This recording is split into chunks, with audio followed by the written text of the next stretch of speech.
Hello and welcome to Angry Andy Reviews, and today I'm going to be doing a very quick review on Toy Story 4. Yes, it's been out for a good while now, but I've only just seen it in the last couple of days on the brand new Disney Plus app.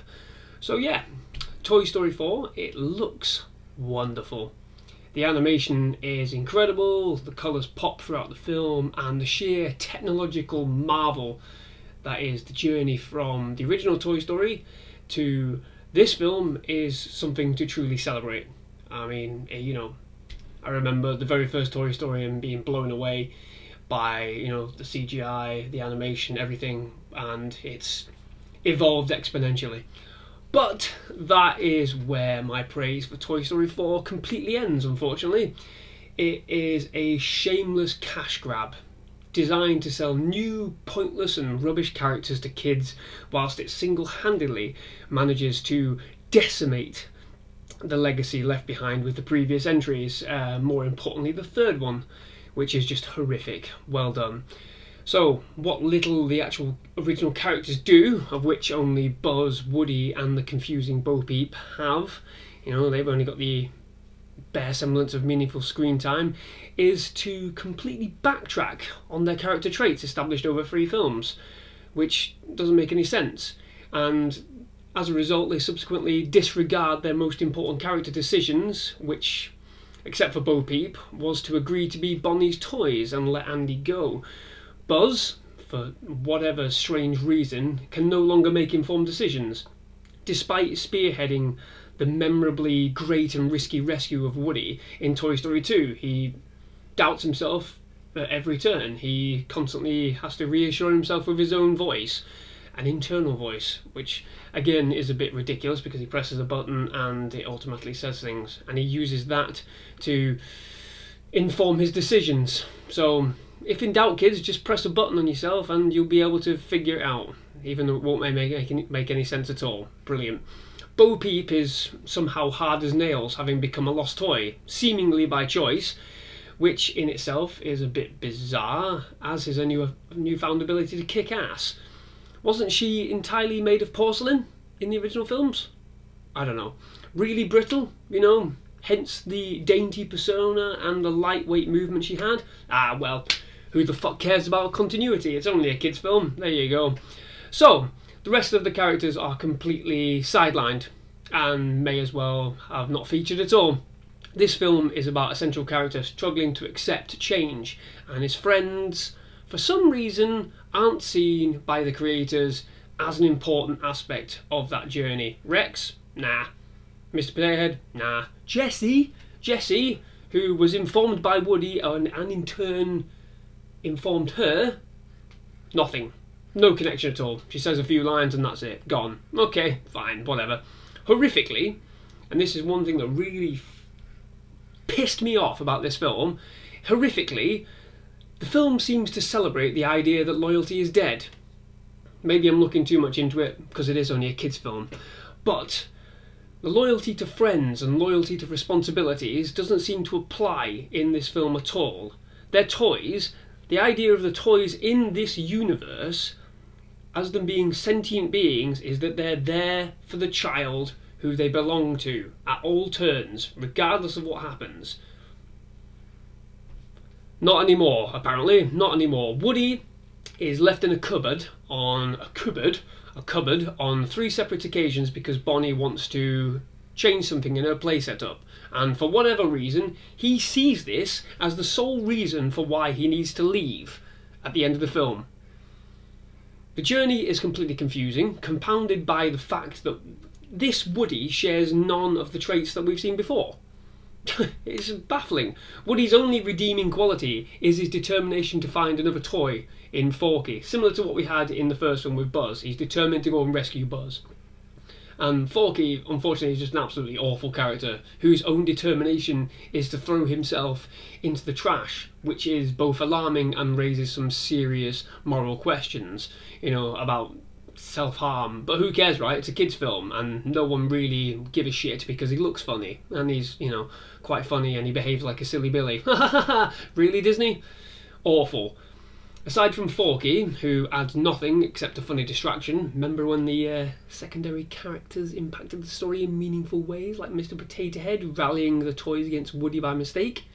No, these new characters are completely threadbare, with zero depth and over-the-top characterization designed purely to mask the cracks in this pointlessness. I can't even speak properly. This is how furious I am. I've written it all down, I can't even speak properly. And that's all this film does. It moves at breakneck speed. It's the entire makeup of the film. It moves at breakneck speed, and all of that is designed purely to cover all of its inadequacies.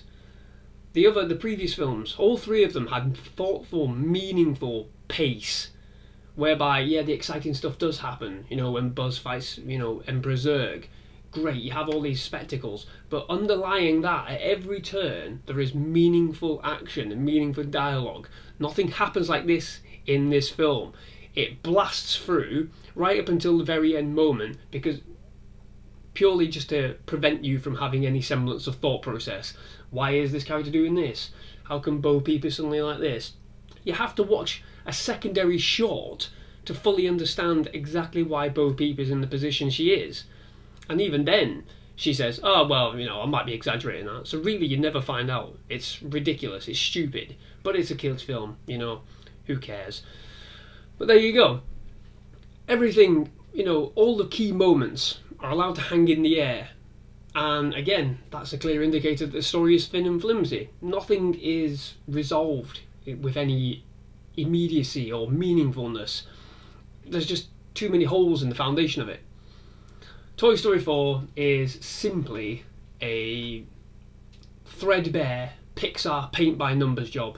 Completely forgettable, utterly forgettable. I will not remember, in fact I can't really remember now, which is horrific, certain key points of the film. The villain isn't really a villain come the end of it, so there's no threat.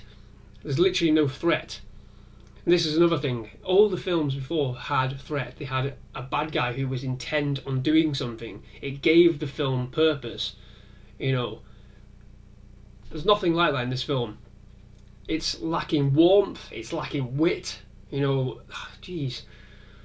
There's literally no moments really where I laughed out loud, and that is something that is disturbing. For a Toy Story film. They had adult jokes. They had adult themes. Yet they were able to expertly bridge that gap between, kids' entertainment and adults' entertainment and bring it all together for a big family film. And there's nothing like that here. It doesn't feel like a family film. It's just a simple cash grab kids film, like something that you'd see one of these lesser studios create. And this is Disney. What are they doing? What are they doing? They're just throwing things out these days, it seems, just to quickly get a quick buck. And I find it so infuriating. So yeah, there's no wit, and there's nothing at all that any of the previous entries managed to create and deal with so well.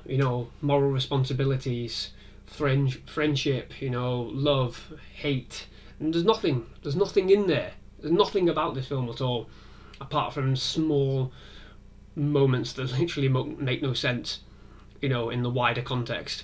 It's completely derivative. And it's a film that never should have been made, in my opinion. And there were parts of Toy Story 3 that I didn't like, but it rounded off the journeys of every single character, even the secondary characters, Mr. Potato Head, the 3 aliens that they adopted as children.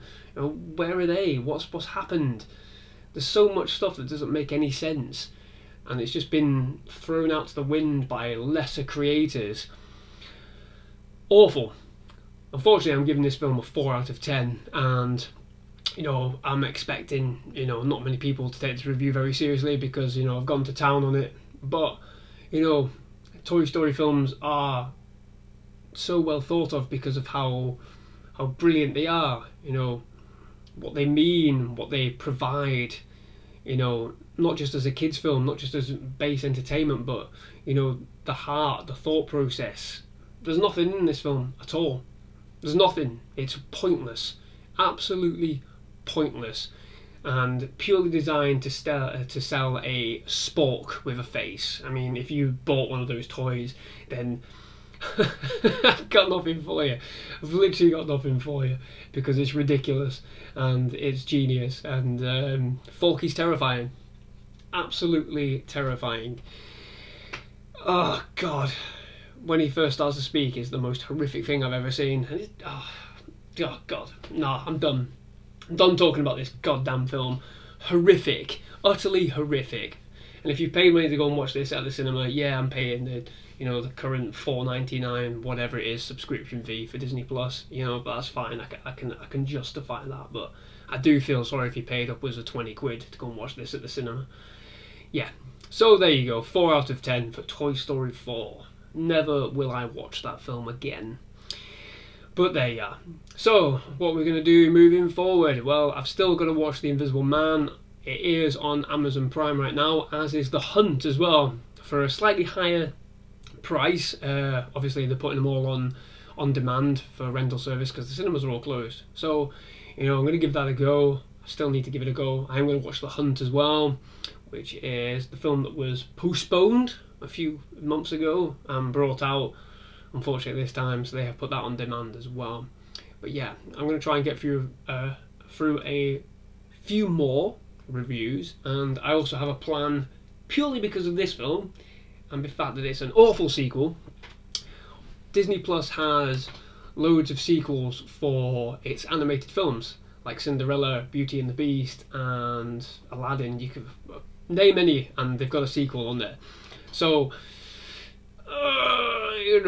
much to my chagrin, I am going to watch a few. I say a few, I'm going to watch quite a lot, and I'm going to do eventually, I'm not sure when this is going to happen purely because there's a lot that I need to watch. I'm going to do a top 5 worst Disney animated sequels.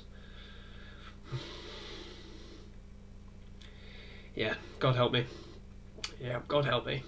But yes, I'm going to do that. Now, it might be a while because I need to sit down. I'm not going to watch them on my own. I'm going to watch them with the missus and probably drink a lot of whiskey as well. But there you go. So that's what I'm going to do going forward. So keep your eyes peeled. I'm doing some video game streams as well. I'm playing Doom Eternal. It's quite difficult to do anything else at the moment purely because everything's in lockdown. I went to the shops today to pick up some painkillers because I've thrown my back out somehow with this goddamn chair. So I'm getting a new chair, and it's just crazy out there. It's crazy. So stay indoors, guys. Just try and find things to do. Try something like this. But stay indoors. Do as you're told for the moment. Just make things a little bit easier because there were police out and they were like stopping people, even in little Old Lee, where I live. They're stopping people. So yeah, just do as you're told. Stay inside, guys. Keep yourself safe and keep the brain ticking. Try not to go insane. Don't watch Toy Story 4 because it will make you insane. Okay, thank you very much, guys. Bye bye.